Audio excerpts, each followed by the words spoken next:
Well, good afternoon. My name is David Solomon. I'm in the philosophy department at the University of Notre Dame. I'd like to welcome you back for this afternoon. I have been introducing Lauris Kaldjian as a rising star in bioethics for the last 5 or 10 years. And I realized today, thinking about this, and I have to introduce him as a star in bioethics. Lauris has been working in the field and enlightening us all now for a number of years. He spent a quarter of a century getting educated with a couple of BA degrees, one in biological sciences from Michigan, second BA as a Marshall Scholar at Oxford in philosophy and physiology. He came back to Michigan, picked up a medical degree in 1989, went off to Yale Divinity School, picked up an MDiv degree in 92 or so, stayed around Yale teaching in the med school and doing other things and picking up a PhD in religious ethics in 2004. Practically the only degree he didn't get was a JD, which we attribute to him by mistake in the program. That should have been a PhD. But he looks like he may be ready to go back to school. So he may be a JD the next time you see him. Since he taught, as I say, at Yale Medical School, he then, in the year 2000, moved to the University of Iowa Medical School and joined the faculty of bioethics and humanities. Is that right? Yes, where he has prospered, held a number of important positions there.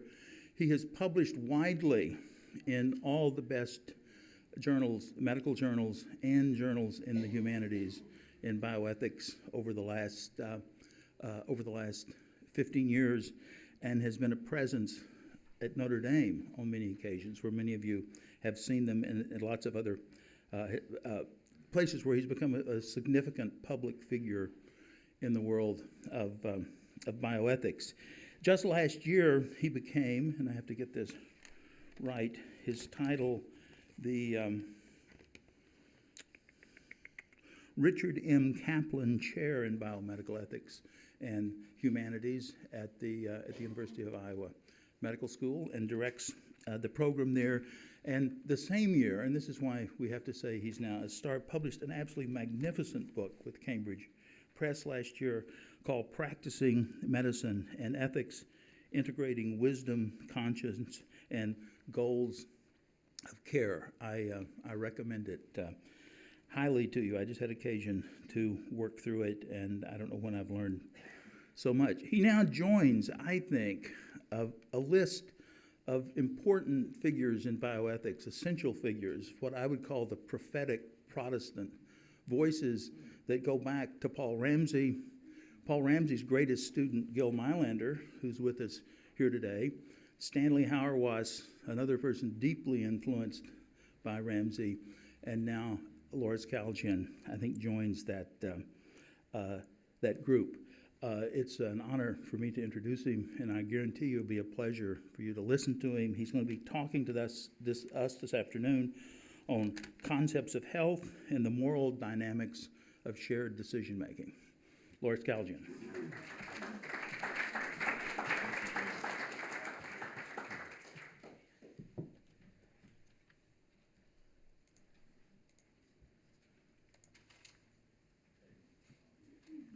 Thank you, David, for an all too generous introduction. And I guess I should follow that by saying whatever deficiencies I have, it's not for lack of educational opportunity. And I mean that sincerely. It's not just a nice line. Okay. So in terms of the overview of the landscape that I have in mind for my remarks today, you can see them here. The first, thankfully, we can take for granted in this audience. And I'm just reminded on that first point to think of the comments that Professor Keown mentioned yesterday when he was talking about one of the points that is not appreciated in the physician-assisted suicide debate regarding how loaded the dyad is between doctor and patient, and the doctor brings all sorts of beliefs and values into that dialogue, such that a simple commitment to whether or not there is such a thing as a rational suicide is going to determine whether or not that physician in the state of Oregon, for instance, decides to send that patient to the psychiatrist for an evaluation or not, etc. The second point here are beliefs and values influence our concepts of health. That's what I want to be talking about here today quite a bit, really, because as you'll see in the comments that I have to make, one of the dichotomies one can think about is the notion of the objective and the subjective. A week ago, I was in clinic and I was talking with one of my patients, and as I was speaking with her and listening to her frustrations with some of her health conditions, I thought to myself about this presentation and my thoughts in preparation for it. And so I asked her, out of the blue, I said, would you say that you're healthy? And her answer was quite striking, that she says, Doc, I know I don't look very good on paper, but I feel healthy, I feel well. And I thought that's a nice representation, isn't it? The subjective and the objective. Okay. I affirmed her. I told her I thought she was healthy, actually, even though it's true on paper, some might question some aspects. Another sort of almost really getting to the end of my remarks here, this third major bullet here, our concepts of health have practical implications. I'm going to be laying out these contrasts between what I want to distinguish as a range of concern versus a scope of practice, because I think there's a certain paradox in part of what I'll be discussing today. And this is my current best effort to try to articulate where I think that paradox is arising from. And so you can have a narrow or broad range of concern. I will be in favor of a broad, a focused or expansive scope of practice. I'll be in favor of focused. And then the locus of control, some of you, if you know health psychology and the doctor-patient sort of dialogues that go on, they talk about where that, on a spectrum, where that locus of control is situated. And I think that's also playing into the discussion here. And then another big picture remark is to say that I'd like to draw a contrast between what I would call a modest or an arrogant medicine. And the arrogant might strike you as rather odd. And what I mean by that is to actually get at the derivation or origins of the word arrogant, and that should remind us of the word arrogate. When you arrogate something to yourself, you take something to yourself that isn't yours. And that's what I'm getting at by an arrogant medicine, something that goes, in that sense, beyond its scope of practice. Here are the kinds of situations I have in mind as we're talking about today's topic. A 9-year-old man in hospital with poor memory and chronic weakness who does not want to go to a nursing home despite the team that basically is trying to push this gentleman to a nursing home. Or a 50-year-old man with chronic osteomyelitis, which is a bad bone infection of the foot, who does not want an amputation. But one doctor, one specialist after another is saying you need to have an amputation to save your life.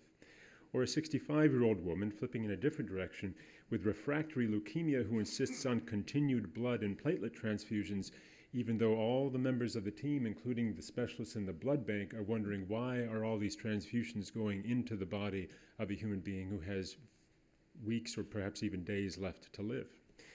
And what I would ask you to think about when you see these kinds of very brief and sort of framed vignettes, what's the focus of attention? And I would suggest to you, when you look at the options here, the focus tends very naturally, intuitively, if not reflexively amongst clinicians to be on treatments, to do or not to do, as it were. What I'm going to be talking about today is to move from treatments to goals of care, and then even, in one sense, peeling back the layer of the onion from goals of care to concepts of health, even though some of what I'm trying to do, it might be a little artificial in terms of making some categorical distinctions, but hopefully it's of some help. How patients may think about health. This is drawn from an interesting article that has some methodological background to it, but then was done as a national survey in the US. And they basically asked a simple open-ended survey question by a telephone sort of interview procedure. And this is the sort of construct they used to code the open-ended answers of the people who responded. And this should meet with our intuitions rather quickly, except perhaps the last one. That when people answer the question, are you healthy, and if so, why do you think so, they give either answers that refer to the physical or to the psychosocial, we might add spiritual there, given that explicitly it's mentioned, or a capacity-based understanding. Or this last one is that some people will give an answer that basically suggests if they're able to take control of their health, they're healthy in that sense. And then one of the figures from that article is a nice picture in that sense. It gives the Venn diagram that suggests what the preponderant answers were, at least how these investigators categorize them. So this is just meant to be a picture, not to defend necessarily the science of how they got there, but rather to remind ourselves that even our patients, if you ask them a simple open-ended question, are you healthy, and if so, why do you think so? Perhaps this is a starting point for some of the kinds of answers we will get. Of course, there's a lot of literature about the concepts of health, and some of you are more expert for sure than I am in this domain. Historically, there's certainly, you can read some fascinating articles, one of which I have there at the bottom, and I'd be happy to send copies of these slides to anyone who's interested, so please email me if you'd like that, or mention it to me. But the history is fascinating and worth reading.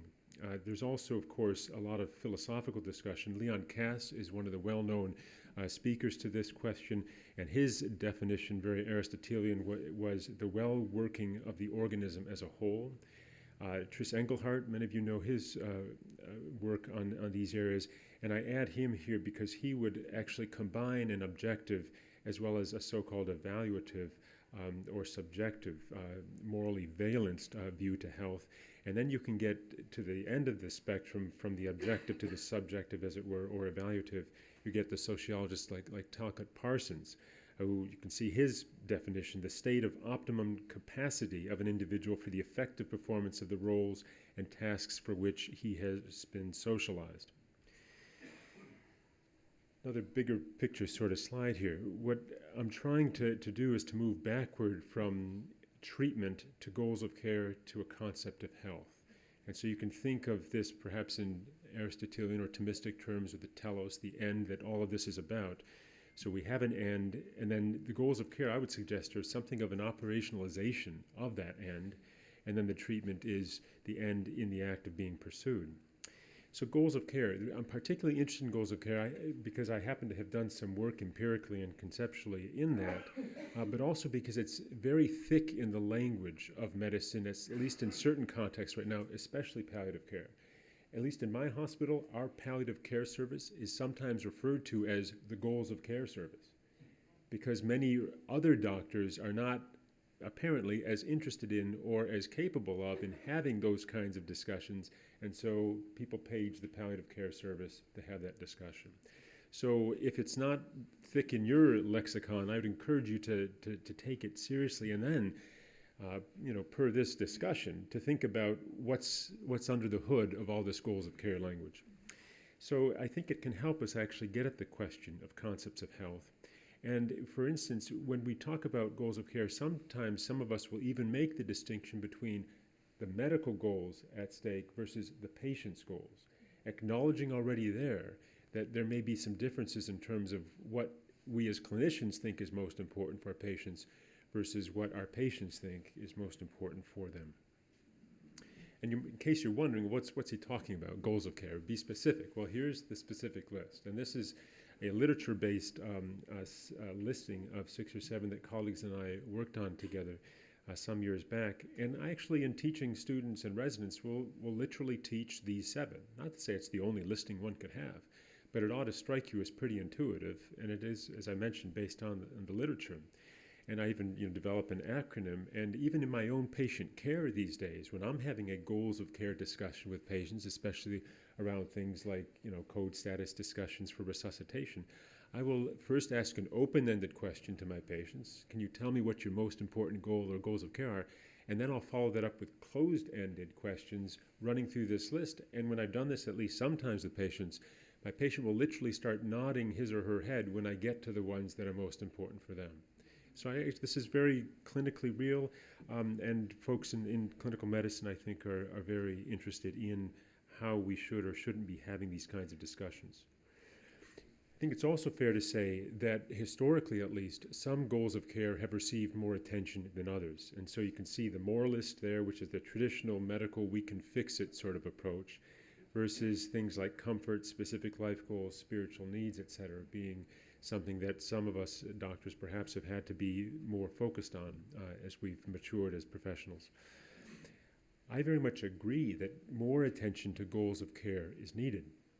And if those of you who, I'm sure many in this room are quite students of the virtue of practical wisdom, phronesis in the Aristotelian or prudentia from Aquinas and that whole tradition in virtue, it's telos-based, right? There has to be an end towards which one is moving. So in one sense, one can look at goals of care as being that way of operationalizing a goal-oriented way of decision-making, especially by contrast in the next bullet point there to what I think is very common in clinical medicine, at least the way I was socialized as a physician, is to be intervention-focused.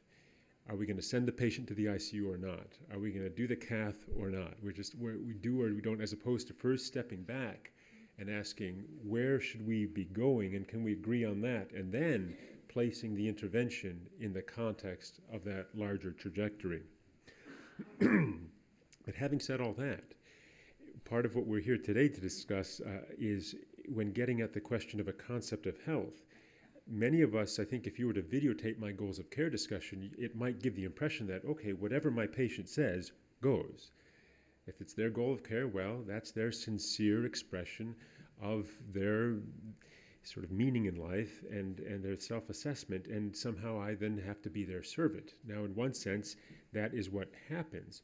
But of course, I'm bounding that by my own sensibilities of what I think is within the ballpark, as we say, or beyond it, and I'll come back to that.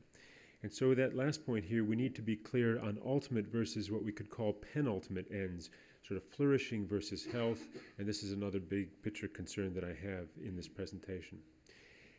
I like this slide, if for no other reason the colors are intriguing. And this is a nice piece from the BMJ that reminds us that, again, another frequent phrase these days is shared decision making. We say it almost too glibly these days, but it's in contrast to what these authors called the informed model at the one end of the spectrum versus the paternalistic model on the other end. There's quite a bit of sophisticated work, if you want to give it that term, in shared decision making these days, and this is a nice review article from the Journal of General Internal Medicine from a few years back. And it just shows how the gurus who teach this in a technical, evidence-based sort of way are very detailed in how they lay it out. I have my own way of summarizing what I call the dimensions of shared decision-making. And the first point that I tend to make with students is with the next click of this computer keyboard is I suggest that goals should actually precede interventions. That's the basic point. But then, of course, there's more to this multidimensionality than just goals. We have to talk about probabilities of outcome. That matters in human affairs. And then also the level of treatment burden or the willingness to endure suffering is another dimension. And so one of the huge challenge of shared decision-making in a doctor-patient or other clinician-patient dialogue is how in the world do we bring all this together in a way that is understandable to our patients. So this is in contrast, I think, to some degree by even, say, the attempt in one of the readings attached to this session today, the one by Ezekiel Emanuel, the third one has to do with decision aids. I think that piece is mainly about decision aids, and it's also very much about reducing costs. And on that note of costs, I put this in sort of blurred gray with a shadow because in my own assessment, I believe it's another discussion, but there should be a division of labor in terms of who's doing what. I don't believe that the clinician should be simultaneously representing the individual in front of them and the population around them. I do think that cost-effective care is great, and if we can use generic medicines versus trade name, great. So we shouldn't be wasting money, but we should divide labor based on my sense of moral anthropology. But having said that, as you can tell from the Ezekiel Emanuel article, cost is very much on the minds of folks these days. So there's a sense in which you could say that there are certain things in this doctor or patient-clinician dyad that are being basically done by the patient, other things being done by the clinician. I know this is sort of all too rarefied in one sense, but one could say that there's a certain division of expertise there, and I'll come back later to that notion of expertise. But we need to question that, and we can do so quite easily by giving a couple examples. I know this is a busy slide, but it's basically saying, in effect, that when I'm working with a patient, if they agree with my recommendation, I am much more likely to respond in certain ways than if they disagree with my recommendation. All right, and so this has to do with what we call decision-making capacity, right? And one of a tongue-in-cheek remark that you sometimes might hear is, so I say, well, when does my patient lack decision-making capacity? When she disagrees with me, right? And that's tongue only half in cheek, because that has to do with the sad faces there. So the moment the patient is discordant with what I'm thinking, my threshold to say they have decision-making capacity all of a sudden goes a step or two higher. All right, so that's a reality. And what's interesting, there's a literature on this, and the Applebaum article is very useful in this regard. And people who are considered the experts, like Applebaum, are very ready to say that they think this is legitimate, even though there's some controversy about this. I happen to be one of those clinicians who believes it is legitimate, actually. And it's a reminder that despite all the talk of respect for patient autonomy, there's plenty of good old-fashioned and well-intentioned beneficence going on in terms of what we think is actually good for our patients, not because we want to push them over, but because we actually really care about their outcomes. There's another sense, though, that happens much more commonly when we're not even thinking about decision-making capacity. And that, I borrow this word from a previous mentor of mine, Dr. Thomas Duffy at Yale, where he would talk about leaning into our patients, and that there's actually a leaning in from both the patient and the doctor towards the patient's good. And we do this simply in the way we give information to patients, a step up by making a recommendation, and even a further step up by attempts to persuade our patients respectfully and compassionately at times. What we hope to never do is cross again into that gray zone. What's actually not gray in the sense that it's potentially okay. It's meant to be gray because you can't read black very well against a blue screen, which is to say that we should never slide into or use anything as a cover for manipulation or coercion. But all of this is to say that whatever we think that we're doing about shared decision-making, we have to recognize that it is truly shared, despite how much talk of autonomy may sometimes seem to be ruling the day. So now shifting more towards the concepts of health part of this discussion, and specifically the question of expansion, or an expanded notion or concept or definition of health. Many of you are very familiar with this statement here from the World Health Organization, which in one sense could not be more expansive, right? You can see it there. And keep track of that word well-being. Preparing for this talk has reminded me once again to be on the sort of the radar lookout for that word, because sometimes I think it's used just prosaically and without a lot of loaded intention, but other times I think it's representing more than what some of us might at first glance be realizing. And you can see some of the critiques. I list two here, one by Paul Ramsey and one by Gil Meilander. And you can see Ramsey's comment, "The WHO presumes to locate medical considerations in direct lineage with all of man's moral reflection upon the meaning of eudaimonia, well-being, happiness, since Aristotle."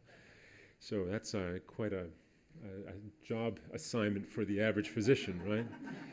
It would seem wise for the medical profession to hesitate before assuming the tasks of an entire moral philosophy under a definition of health as general human well-being. And Professor Meilander reminds us about this and other such definitions, that Christians ought to be wary.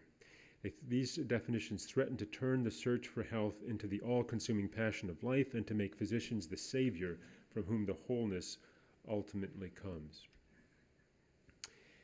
I went to the textbook by O'Rourke. Many of you are familiar with this, and just to look for some other examples. And I was interested in the way he articulated health as optimal human functioning, and then describing human functioning in those four dimensions or domains: biological, physical, physiological or psychological, social, spiritual, or creative. And at first glance, one might say, that's an example of authors who have taken the, shall we say, the road more expanded. But here's where I'd like to bring up this distinction between range of concern versus scope of practice. And for me, at least today, I find this to be a very helpful distinction. And it's helpful also to see that I think O'Rourke, as far as I can quickly read him, I think he gets this right. And then he says that clinicians should focus proximately and primarily on the physiological and psychological functions with awareness, he uses that literal word, of the interrelatedness of all human functions.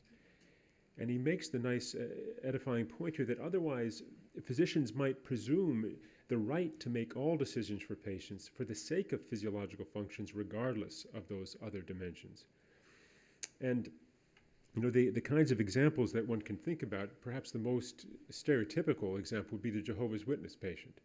Any of you who have had to care for a Jehovah's Witness patient who's literally dying in front of you, you mourn over that situation, no doubt. At the same time, hopefully, you also have a deep and abiding respect for their freedom and integrity as a human being and child of God to make even a bad or wrong decision. And so the risk of sacrificing the spiritual in that case for the physiological is so compelling that we respect that, and our laws codify that as well. Another example that I think about would be even the question of when you have a patient, like I mentioned earlier, and it's actually based on an actual discussion I had recently about an actual patient, and this is an elderly man who very much wanted to go home. I won't go into all the details, but the goal of safety, that actually comes up in the first piece related to this session today, that Atul Gawande's book reviewer comments on, that many of our patients don't have safety as significantly a goal as we will have it for them. And those of you who are hospitalists and have to discharge patients, you know how important a safe home environment is to you when you're trying to discharge them, but sometimes we allow patients to move in directions that we agree are unsafe because they have, frankly, more important goals to pursue. So this interrelatedness of these four domains is an admonition for awareness, but not a license for expanded practice, the so-called arrogance I was referring to before. So I would suggest that the appropriate kind of expansiveness is this issue of awareness, and in this way it avoids idolizing or isolating physical health, for one, but it also requires a medicine whose scope of practice is modest and style of practice is collaborative. And I run the risk of all that tiny text there only to remind you of documents many of you in this room already are very familiar with. So in the Health and Healthcare document from the U.S. bishops from '81 makes reference of wholeness in a way that we as Christians celebrate and try to live by, of course, and we all understand this. But at the same time, though, it's interesting to look at some of the nuanced language in the ethical and religious directives that gives the impression, clearly, I think, if you're paying attention to the nuances, that the writers were aware of the limits of the physician's role and how it's very much a collaboration, a taking into account and assisting in, as opposed to being the main actor or actress for, shall we say. Okay. So the common categories used to articulate concepts of health, I think, can be labeled as the biomedical, the personal/sociological. Some actually amongst the sociologists will call it the holistic, or combined. And as I've already indicated, I would certainly favor the combined approach. So the biomedical concept of health, as you can see, focuses on disease states, and health is really defined in terms of the absence of disease. It tries to be or pretends to be value-free and descriptive only. So a disease-oriented focus tends to be its main purview. By contrast, the so-called personal or sociological makes reference to health and refers to persons' ability to realize their vital goals. And disease refers to states that are probable reducers of health. And then you can see then the consequences. It's health-oriented. There's a great emphasis on enablement. There's an emphasis on allowing healthcare to be based on an individual's analysis of their own vital goals. So again, last night's presentation by Professor Keown when referencing the fact that a patient is the decider for his or her own unbearable suffering. So this is very consistent with that sort of a model, right? Only the patient can decide what their health really represents. Okay. And then, in case any of you are wondering, I thought about where this phrase quality of life fits in. And by and large, I think it very much in these sorts of discussions falls under the rubric of the personal sociological concept. But I put that qualifying note underneath to say that the more thoughtful commentators on quality of life remind us that it's used in ways that cover the whole map. And so I think it is one of those phrases that if any one of us ever utters it, or we hear somebody else utter it, we probably need to quickly ask them, tell me what you mean by that phrase, because it can mean a lot of things to different people. Okay. So a combined concept of health, I think, is one that we should endorse. And I list some people here. Some of the names, at least the Pellegrino name, you'll recognize. And these are just some references for anyone who's interested. Again, I'll be happy to provide these to anyone. So here's sort of a a summary idea slide here. Health, I suggest that we need a combined concept and a modest and collaborative approach to healthcare. So maybe we can take those 4 dimensions that O'Rourke's text lays out and think of, in the first, the clinician being expert, the psychological, the clinician and patient together, the social, the patient, family, social services, church, etc., and then the spiritual, patient, pastoral care, etc. So I think this division of expertise, division of labor, is something that we have to keep clearly in view. And I think if we do this, we can see that by having that expansive awareness of health, it avoids idolizing or isolating biological health, and it cuts against an all too narrowly biological concept of health. That can frequently be the case. And then likewise, a division of labor or expertise avoids arrogating other dimensions to medicine that are not part or should not be part of medicine, at least how I would understand it.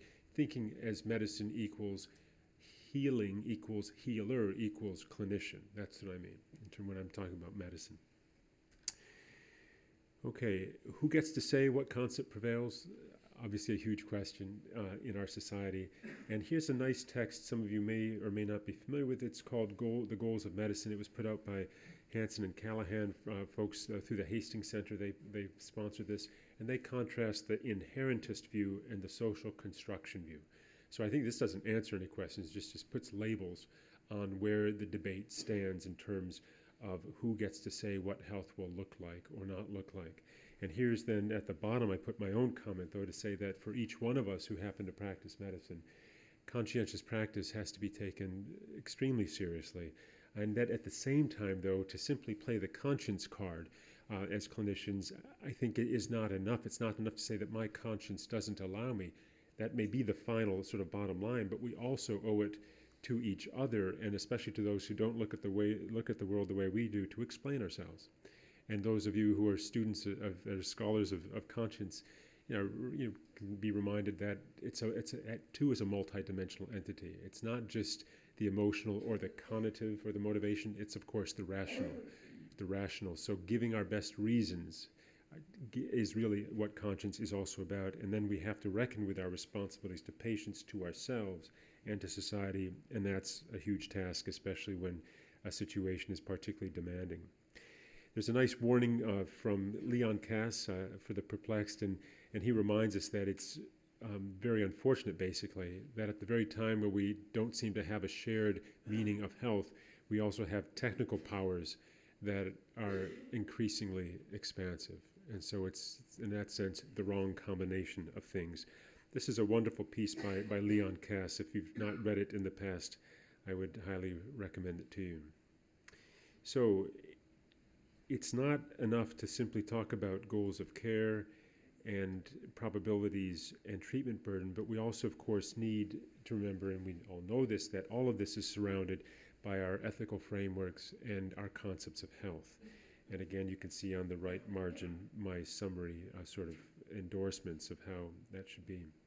And then just nearing the almost end here, when thinking about treatments, goals, and concepts, in my own practice, I've been trying to encourage folks to say that when you have a disagreement about a treatment, always make the very next sort of set of discussions related to goals of care. It's one thing to say that all roads lead to Rome and you're just arguing about which road to take to Rome. It's another argument to have that one road leads to Rome and one road leads to Athens. And I know in this group this has other connotations and resonances.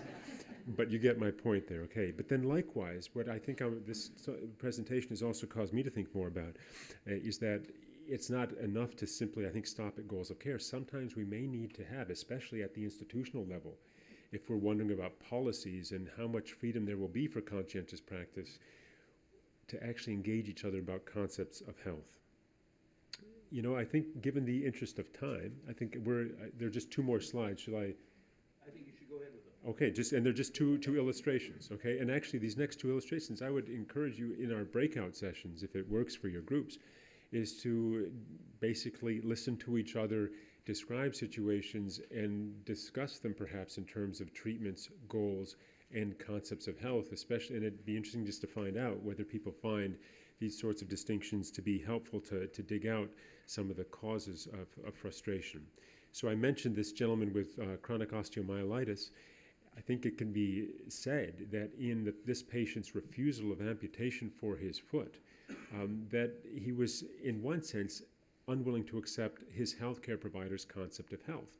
And the goals of care that were very operative for the clinicians here were to favor living longer and cure of infection over preservation of bodily integrity and self-image. And I happen to know that this gentleman, my best assessment was that he perceived an amputated foot as basically being a disability, and that was too great of a threat to his self-image.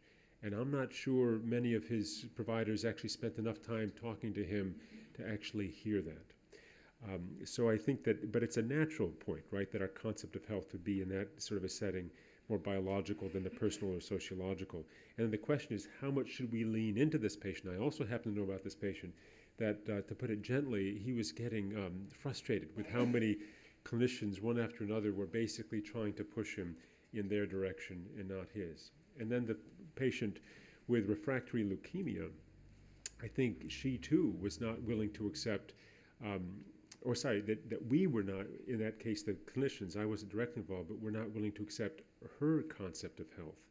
And that led to the resisting of requests for continued transfusions.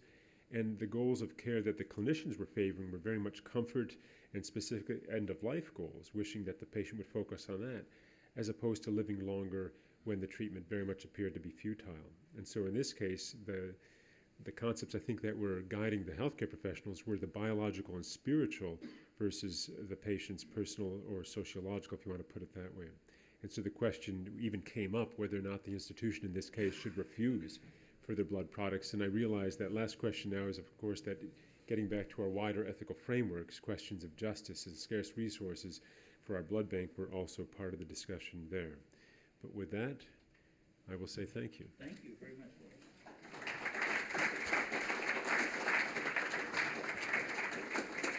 I'll remind you, we go to our discussion groups right now and return in 30 minutes. That will be 5:20. Is that okay? My boss is back in this room at 5:20.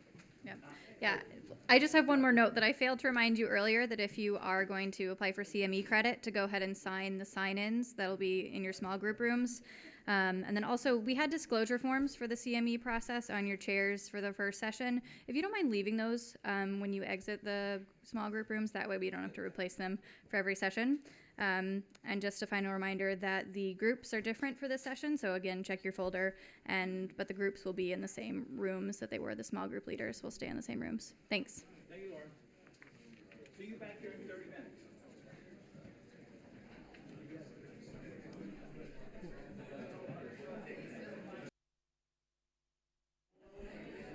Could we get started?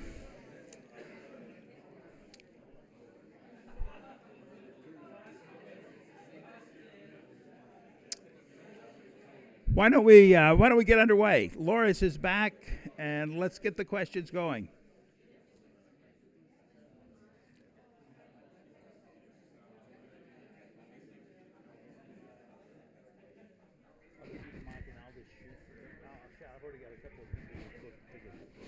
Okay, welcome back. We had a very lively discussion in our group. I hope you did too. Can you hear? Okay. Let's begin the question. I saw a hand already. Bring Lauris to the microphone. Michael, are you ready? Michael Renger, come on. So one of your slides. Testing. Okay, great. You mentioned as part of the shared decision-making model, the part of the physician in providing predictive ability and probabilistic outcomes. My experience has been in residency that's one of the most difficult things to learn, and in teaching other residents and medical students, that's really difficult for them as well. And so I was, as a psychiatrist on consultation, that's an area in which I've seen a lot of conflict as well with patients' families and their internists or palliative care docs or critical care docs. And I was wondering if you had any recommendations in terms of how to teach that aspect of the process. Yeah, it's a great and huge question. And actually, if I can just say, by way of beginning, that this is, I think, one of the very clear examples of how messy shared decision making is and how wild and woolly it is. Because if you were to videotape right now, just go to the nearest hospital here in Rome, and if you knew Italian and could videotape the exchange that dealt with probabilities, in certain cases there'd be no mention of probabilities. Other cases there'd be qualitative language. Others might drop some numbers here and there, and then you could ask the person afterward, where'd you get those numbers? And maybe some would be evidence-based, maybe some would just be experience-based. Who knows what it may be.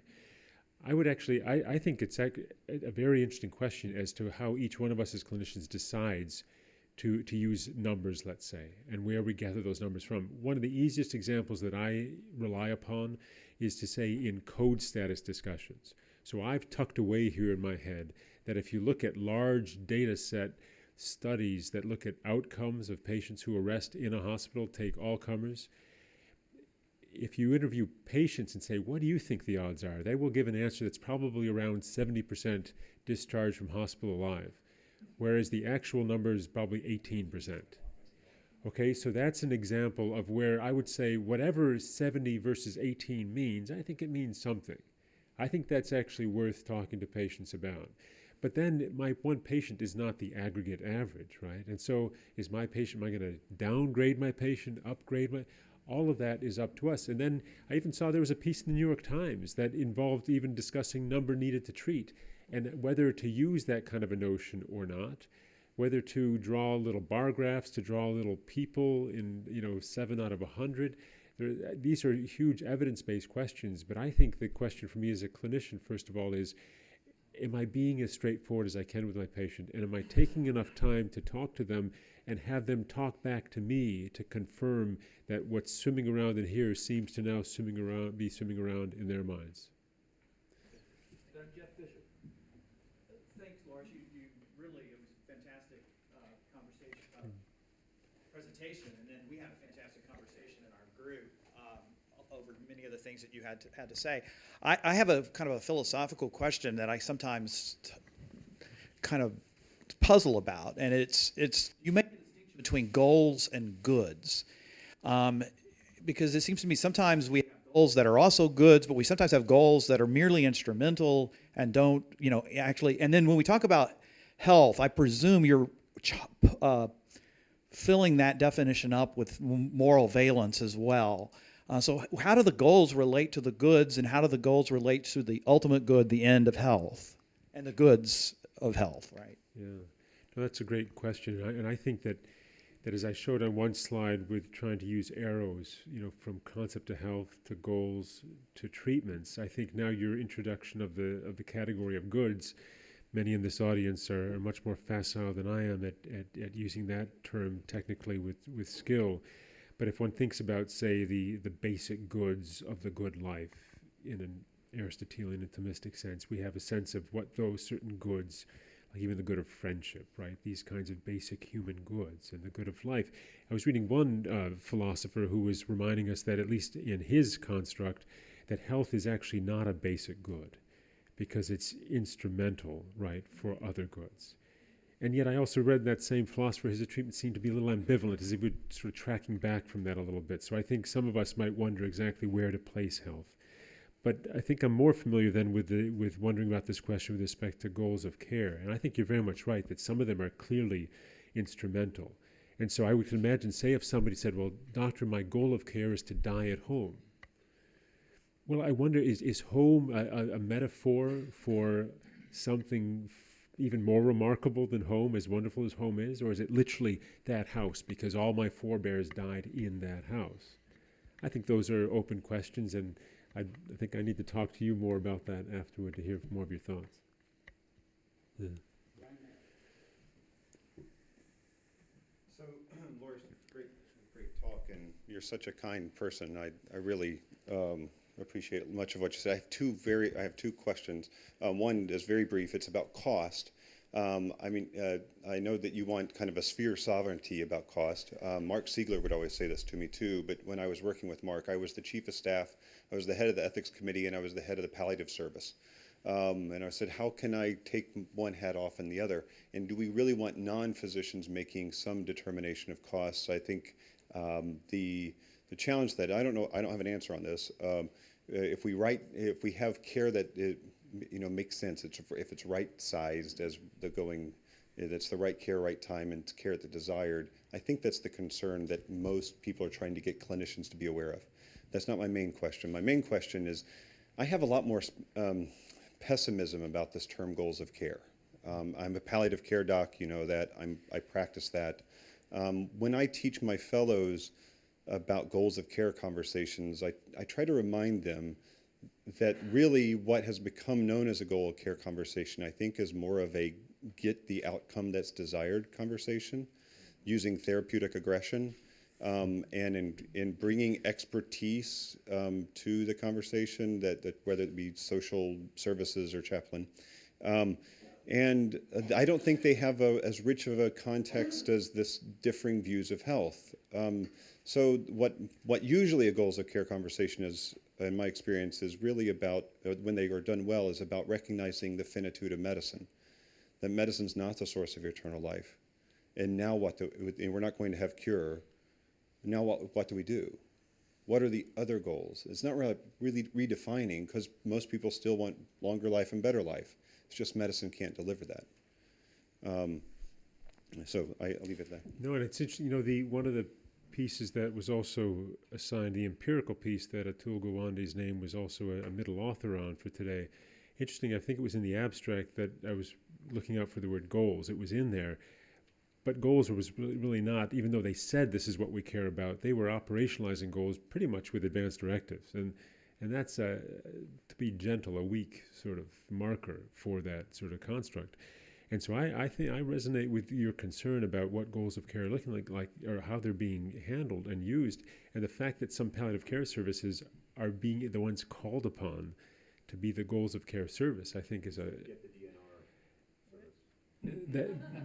that's right. And so one wonders how interested people really are to find these things out. But at the same time, I think we shouldn't be any more jaundiced than we have to be in this regard, and to say that at their best, we can be encouraging our colleagues and our students and trainees to actually sincerely be interested to know exactly what is most important to people, and to be willing to take the answer, as opposed to keep applying and leaning in to try to push them over in another direction. So I share those concerns. In terms of the cost issue and our role specific, I like to refer to it as role fidelity.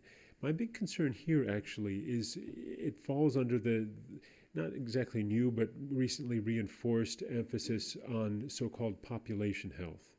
And if you read the people who are the experts on population health, they actually are straightforward about saying that this is about patient care and public health, and also reducing cost and increasing quality and access and whatnot. My contention is simply that at one moment in time, I shouldn't be asked to be doing two things at once. And I think here's where the legal profession is wiser to the world than the medical profession sometimes is. As I sense in talking to lawyers that conflict of interest in terms of representation and advocacy, it's drilled into them from the very beginning. You cannot represent two clients simultaneously when they're competing. Certain ER doctors, for instance, if you have 3 people come in because of a car accident and you're the only doctor there, well, that's life, and you have to accept that there. In certain other cases, we have to play more than one trial at a time. I'm simply saying when there's an alternative, that alternative should be chosen. Time for a couple more questions. Yes.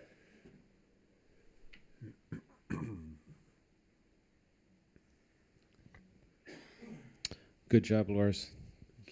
You're a good friend. So, been good to know you. I'm a hospitalist, among many things, and I'm amazed, too, back to what was just said about these goals of care turning into getting them to do what you want them to do. I've been amazed how many times my social worker come back from saying, yeah, I met with Mr. Smith, we got the goals of care straightened out, and he's going to nursing home like we want him to. Obviously, that's kind of the wrong direction. But what I really wanted to say is I've been really impressed how what a spiritual thing this thing is. Because when I step out of my medical determinism and I say, Mr. Smith, I'm a doctor, and I can tell you that lung cancer is going to end your life in the next 6 months or so. Make me a liar. Be glad to be called a liar, and you make it 18 months. But I just got to tell you, this is what I know. What are your goals? Or what do you want to happen in the next 6 months? Immediately, he's not thinking about chemo. I don't know how many of these conversations I've come out with, and the next voice from that person is, I need to get my sister in here because I really need to apologize for what happened 10 years ago. Or, this one's happened a lot, where's the father confessor? Okay? And these trigger spiritual introspection in just about every patient at some level. And I think that's really good. Because as a Christian, following in a vocation of physician, for a long time that was left out of what I was allowed to do. So even being able to, quote, legitimately precipitate that conversation is very refreshing and quite welcome. And I will say that when I ask patients about goals of care, and when I get to the item called life goals, I start giving examples. And they're very much related to what you're saying, but it sounds like you do this remarkably well. We have time for one more question. Yes. I'm not going to speak to you behind this. Thank you. Thanks, Lauris. That was a very provocative discussion that you led, and I really appreciate it. In Lexington, Kentucky, we have had difficulties with conflating or abbreviating the whole goals of care discussion with code status. So your comment over here about the code, the DNR service. And nursing staff asking questions about, well, why is this patient in the ICU if he's DNR? And so, we've all said, our social workers are telling us that the discussion about DNR really upsets people, and we've all seen it. Especially if you don't have, in the hospital care, you don't have a relationship established with this patient and family, and all of a sudden you're talking about DNR.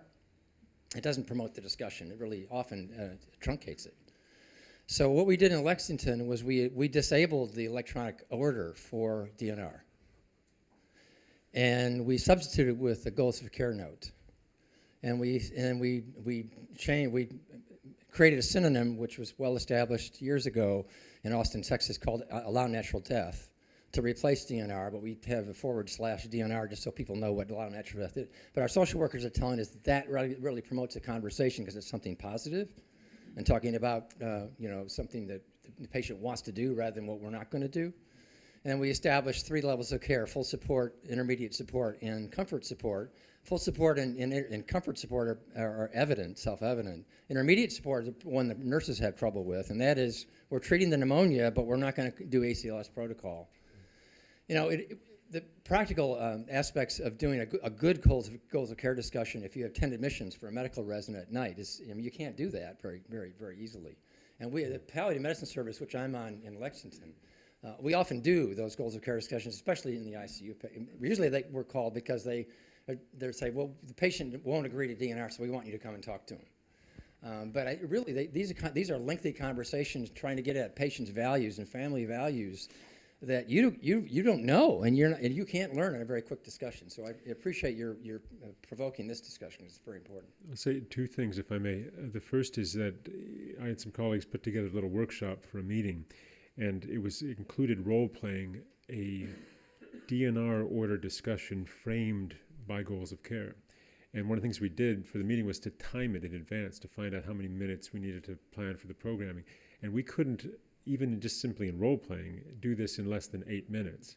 And when I talked to students and house staff about how many minutes is the average DNR question and answer, your chuckles give the answer to that. And so even this, to suggest to someone, if you don't have 8 minutes to ask about the DNR order, maybe you shouldn't be asking it right now, if it can wait. So that's a basic take-home teaching point.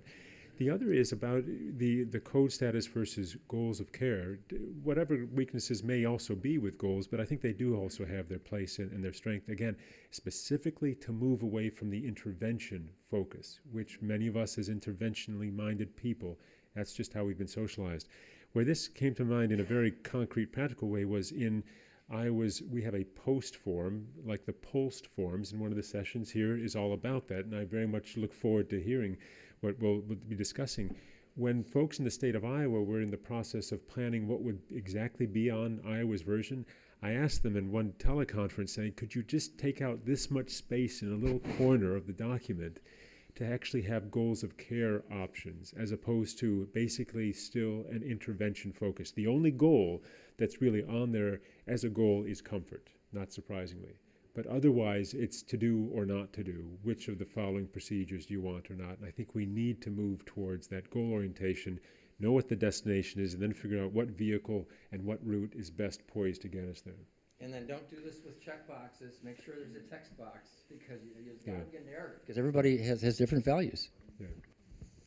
Well, before we thank Lauris, let me one announcement. 10 minutes after this session, so approximately 5 minutes to 6, Mass will begin in the chaplain room 207. So 5 minutes to 6. To join me in thanking Lauris Kaldjian.